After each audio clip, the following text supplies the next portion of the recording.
A teenage girl is forced into the world of sex trafficking, and her abductors threaten to kill her baby sister if she goes to the cops. It stops you from doing anything about it. I think I was so messed up in the head at this point, I didn't know if this was all my fault. See how she escaped her tormentors and the pain of the past. Plus, as the drug epidemic grows, doctors seek other ways to help treat pain. Find out how on today's 700 Club Interactive. Well, welcome to the show. More than 400,000 children are currently in the foster care system in the United States, and only about a quarter of those will be adopted this year. Katie Page was a foster mom in Colorado and decided to adopt her foster son, Grayson. And then something very interesting happened. Just a month after the adoption, the hospital called and asked Katie to consider an emergency placement. She agreed and noticed that the biological mother's name on the baby's hospital bracelet was the same as her son's. Well, Katie adopted the little girl in December and then had a DNA test done. And sure enough, the mother's name was the same for both of her adopted children because it turns out they are biological siblings. Katie says reuniting the two is a blessing. I was happy just to give Grayson a life, and I thought that was big, but I didn't think it was enough. So to give him his sister, I couldn't imagine something better. Well, that's a wonderful surprise. I guess so. And a wonderful story. I Yes. mean, it's one of those It's one a in a God million. story, yeah. You just kind of go, yeah, Yes, God. wonderful. He places the orphan in family. Amen. And the right one. The right one. Well, one West Virginia pastor has spent the past 14 years preaching sermons without vision. At the age of 45, Philip Dunn was diagnosed with cataracts and macular degeneration. Within months, he had lost his eyesight. This past August, Dunn began having headaches. A cataract in his left eye ruptured, requiring surgery. But as he was recovering, the miracle he'd prayed for 14 years became a reality. And I pulled the patch off and my eye was swollen shut. And so I just kind of pried it open and I could see light. And I was excited about that. I just popped it open all the way and I could see. It was surreal because I haven't seen for so long. And that's when I went in the kitchen and saw my wife. And she was the first face I had seen in 14 years, clearly.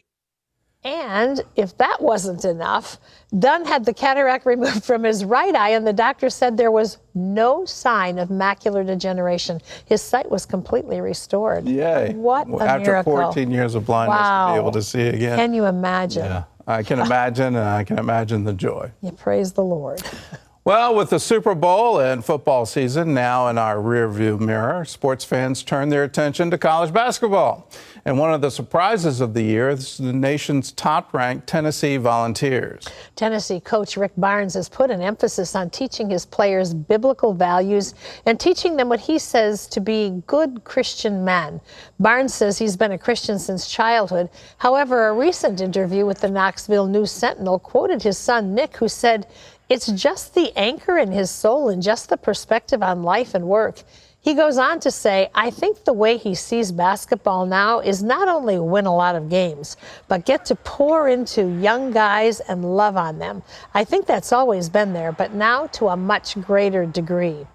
Well, with March Madness just around the corner, the Vols are eyeing their first trip to the Final Four. Well, he's mimicking, copying, if you will, is probably a better what Coach John Wooden did. I mean, Yes, he said, "I'm here to train up young men." Yeah. And we get that right, then basketball is going to follow. Everything else falls into place. And you see it in the Clemson football program. Yeah. It's the same thing. When you come and join our team, you're joining our family, and we're going to teach you about life. Yeah, it's wonderful. How awesome for that team. Well, in 2017, the United States Department of Health and Human Services declared the opioid crisis a public emergency. The growing epidemic proves that powerful pain medications can often do more harm than good.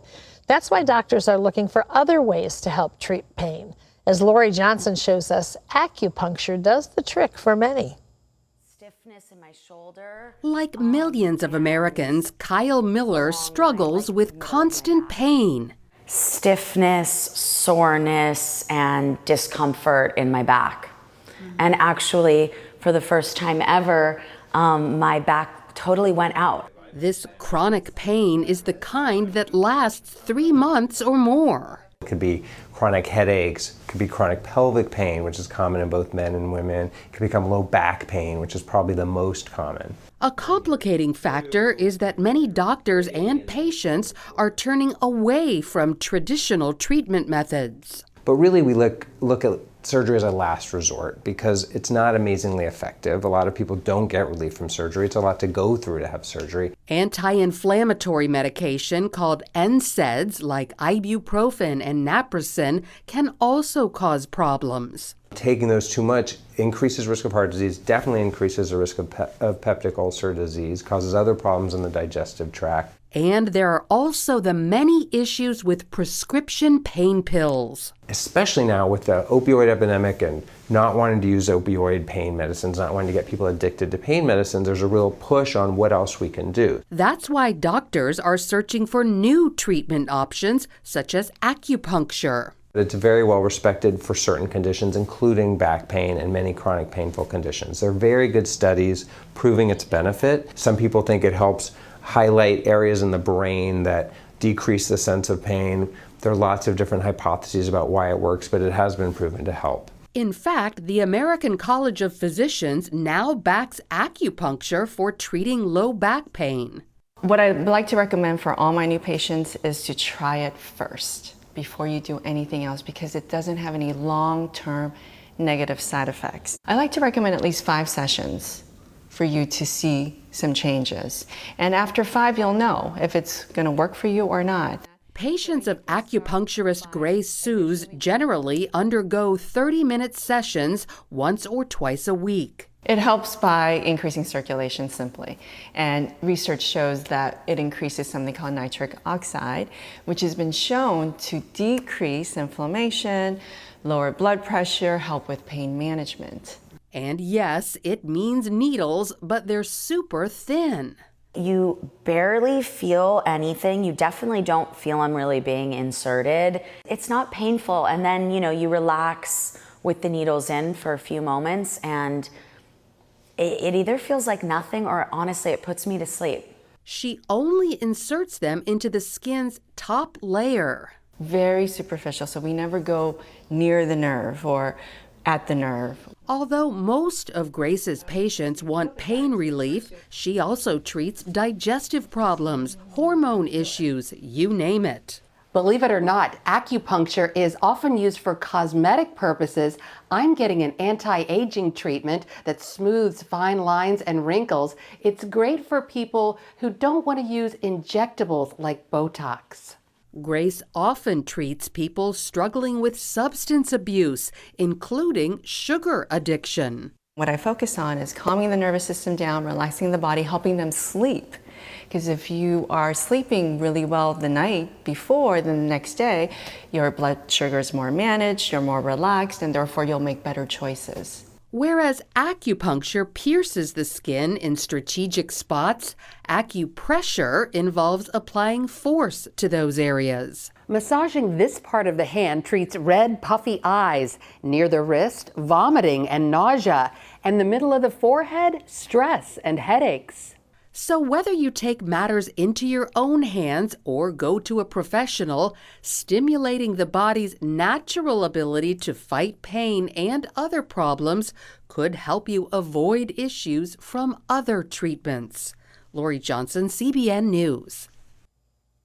Well, I've not ever had acupuncture as a treatment for something, but I have, like Lori, done an interview with someone who does it. And I have to say, though you get a little squeamish watching those needles, yeah. it doesn't hurt. It really did not hurt. So, I mean, if it's something that might solve a problem you have, put aside your fear of having needles used for the answer. What about the whole tie, if you will, to ancient Chinese medicine and qi and energy sources and all of that? Well, I don't correlate any of that to it. I mean, I know it's a part of the history of it, but I think it's kind of like there are aspects of the stretching of yoga that are very good for us. We don't have to use mantras. Absolutely, build your core. Yeah, so don't throw out the baby with the bathwater. That's what I'd say, I'm going to keep the baby. Okay.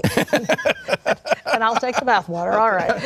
You'll take the bathwater? I don't think you want that either. Well, up next, a United States serviceman moves his family to a new station only to have the orders canceled.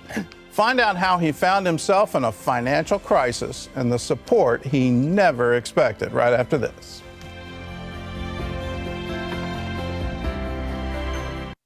Well, Sal serves our country as a Marine. Recently, his transfer orders got canceled after he'd already moved his family to their new duty station.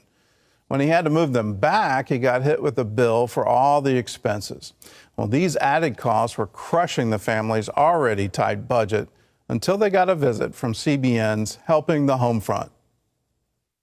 Sergeant Sal has served 13 years in the U.S. Marines, deploying 6 times to Afghanistan and Iraq. When he's home, Sal spends time with his wife Alma and their 2 children.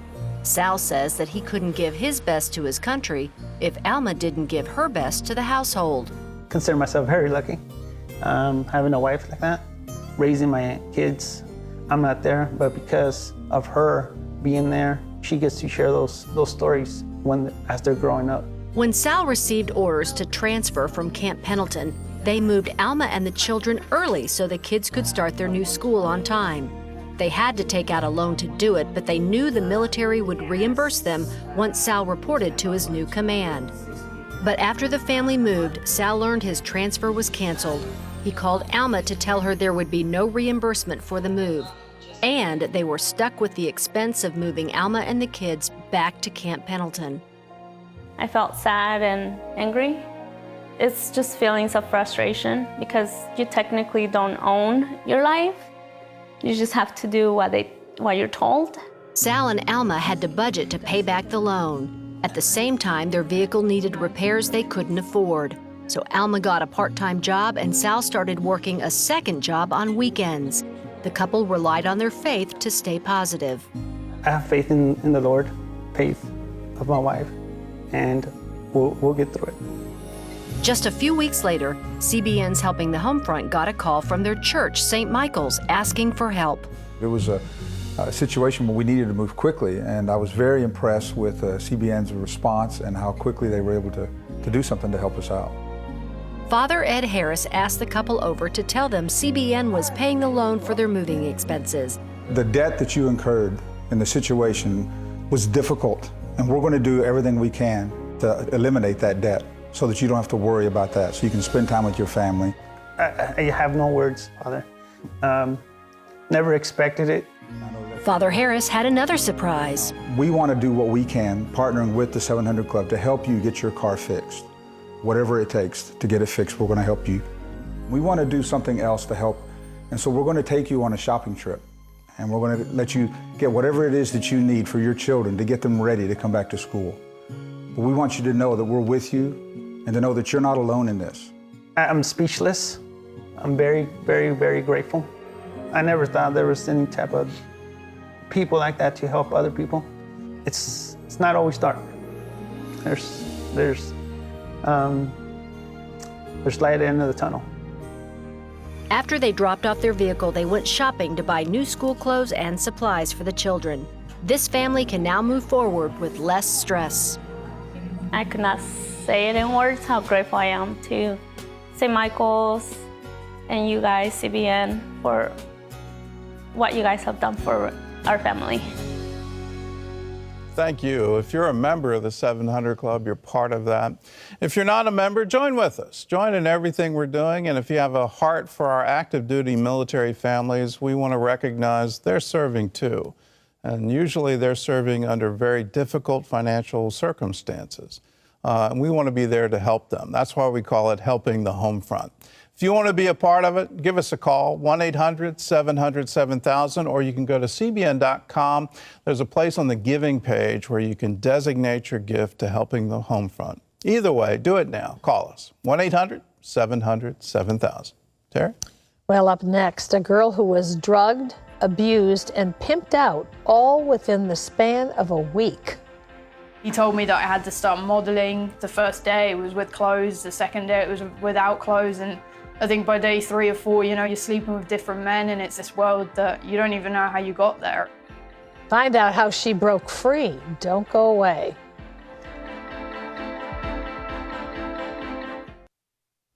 Even before Chi was a teenager, she was being drugged and sold by sex traffickers. Chi felt as if she couldn't tell anyone. Even worse, she felt as if it were all her own fault. And in her own words, she explains why. Take a look. It was God's fault. He saw all of it and he could have stepped in at any point but didn't. And that for a long time was what I believed. Field hockey was my life. By the time I was 12, I made it onto an adult team in my hometown Oxford in the UK. I was at a party that year with my teammates and I met a man who seemed really friendly. He suggested we go outside to talk. Next thing I know, he was coming on to me, he was trying to kiss me. I became quite standoffish, pushed him away. He started getting a lot more aggressive and it kind of led to rape. I didn't tell anyone, not even my parents. I felt dirty, I felt embarrassed. You start thinking that it was your fault. I don't know at 12 years old how to turn around and say, look, Mum, I did this. Like, what if she doesn't let me play sport anymore? What if I'm not allowed to hang around with those people anymore? My mom was a Christian and had taught me about God, but it seemed to me that he was to blame. I was already so angry. I was already at a point in life where I didn't want to know about some God that loved me and protected me. And, so I never had my own relationship. I poured all my energy into competing and tried to pretend it never happened. Then, just before I turned 13, a man in his 30s struck up a friendship with me.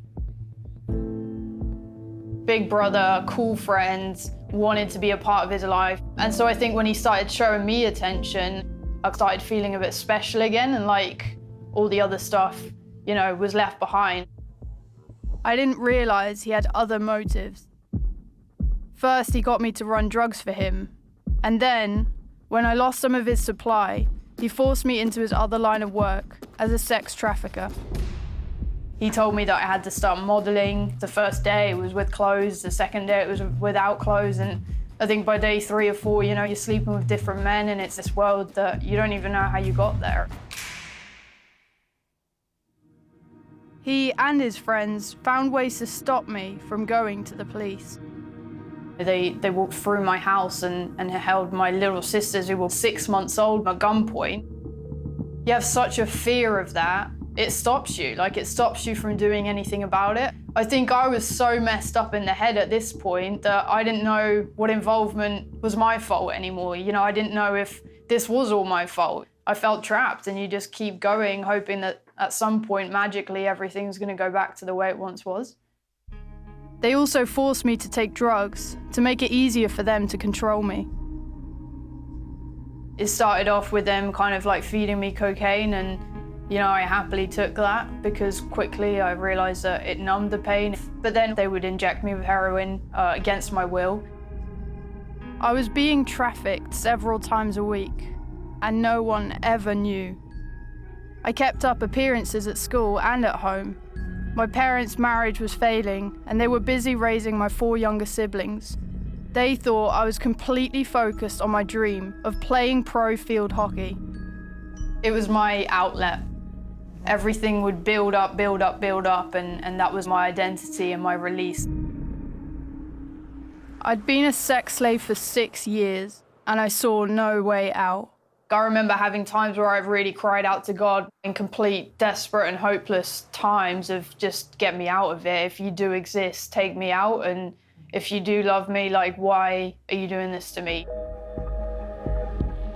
Then, when I was 18, my abusers were tipped off about a police raid, and they panicked. I remember all the lights coming on, a lot of shouting. Someone dragged me out the bed and threw me in the back of the van, dropped me outside my house, said, if you ever speak of this, we know where your family is, we always know where you will be. I was out of the trap, but I wasn't free, not even close. I was playing for the international field hockey team, but I was still addicted to cocaine. And the trauma of the past 6 years had left me with a disorder where my mind disconnected from reality. I'd have absolutely no memory. I wouldn't know who I was. I wouldn't know where I was. I'd be found 30 miles away. No one knew what to do with me. Psychiatric treatment didn't help me. I was so angry, and I just wanted someone to blame. I've blamed friends, I've blamed people that should have seen, I've blamed myself. There's been so many cycles of different people I've blamed, and then I think the biggest person I blamed was God. Over the next couple of years, I started to open up about my past to people who I really trusted, and many of them were Christians. I encountered people that were so full of joy, so happy, on such a level that I'd never experienced, that for the first time I was like, there's more to life than just what I've gone through and how I feel right now. By the time I was 22, I was living with a Christian family, but when they found out I was doing drugs, they gave me an ultimatum that really shook me. You're either going to Mercy or I'm kicking you out my house. And I think that really, for me, was the point of I need to start turning my life around. Mercy UK is a Christian residential home in Yorkshire, England, that helps women in crisis put their lives back together. It was there that I really began to heal both physically and spiritually. I read a book called Is God to Blame? For the first time, I really understood that God wasn't some evil man up in the clouds looking at what was happening to me. God cried with me, and that pain for him was probably even more painful than it was for me. And I fell down on my knees, I started crying, and I asked for forgiveness. And I was just saying sorry over and over again for blaming the God that loves me more than anything else on this planet. I started building up a relationship with Jesus, I started understanding who God was. I saw a Christian counselor for the next 3.5 years, and I learned who I really am in Christ. You start walking like someone else. You start walking of someone that wasn't once trafficked and abused every day, but actually someone that has a purpose for their life and, that's going to do great things in life. A few years after that, in 2016, while I was on vacation in Greece, I met Ryan, who's a senior chief in the US Navy. We got married just over a year later. I have peace now because I know God always had a purpose for my life. I'm accepted. I'm at a place today where I'm forgiven, I'm free, I'm without blemish, without fault, and everything I do, he wipes clean. The Bible clearly tells us that God has a plan for each and every one of us. A plan that begins to unfold before we're ever formed in our mother's womb. That's what it says. I knew you then. I have plans and purposes for you, not to harm you, but to bless you, to fill your life with good, meaningful things.